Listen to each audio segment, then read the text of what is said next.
And welcome to Can You Believe It?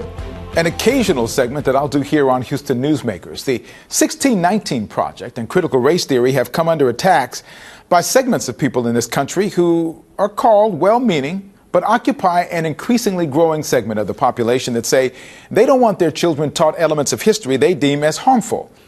Well, I'm a truth teller. That's what I do on Houston Newsmakers. And the truth about the United States is that we are a great nation with a history that has richness and glory and amazing accomplishments, and a Supreme Court justice who wrote in a majority opinion for the court that African Americans were altogether unfit to associate with the white race, either in social or political relations, and so far inferior that they had no rights which the white man was bound to respect, and that the Negro might justly and lawfully be reduced to slavery for his benefit. Can you believe it?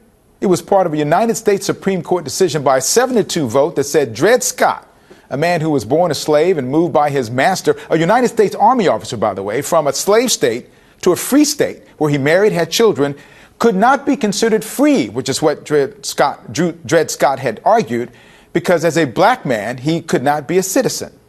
Justice Roger Taney also said the authors of the Declaration of Independence, where it says all men are created equal, didn't apply to blacks.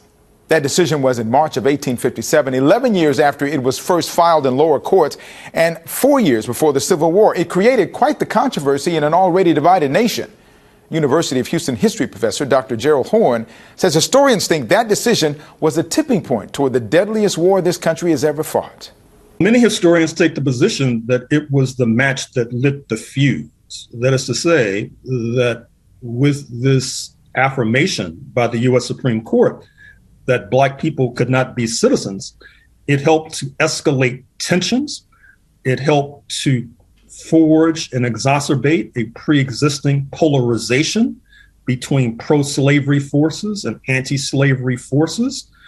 It helped to convince those, particularly in the South, not least in Texas, that the Lincoln administration, they thought, was going to be moving to abolish slavery, which I think was a misestimation, but they thought they had reason to believe that. And that led to the decision in early 1861 for the secessionists, including Texas, to attack Fort Sumter in South Carolina and launch a bloody war from 1861 to 1865, the bloodiest war that the United States has been involved in thus far, leading to the deaths of perhaps 700,000 U.S. nationals or more. Mm-hmm. So it's not unfair to lay that at the doorstep of the Dred Scott decision. Dred Scott and family were eventually freed later in 1857 by a family that had purchased them and granted them freedom. Scott died 1 year later from tuberculosis at the age of 59. His wife, Harriet, lived until 1876, long enough to see the Civil War and the 13th Amendment pass, which abolished slavery in the United States. Final tidbit about Chief Justice Taney. He was married to Anne Key, the sister of Francis Scott Key, the author of the Star-Spangled Banner. Believe it.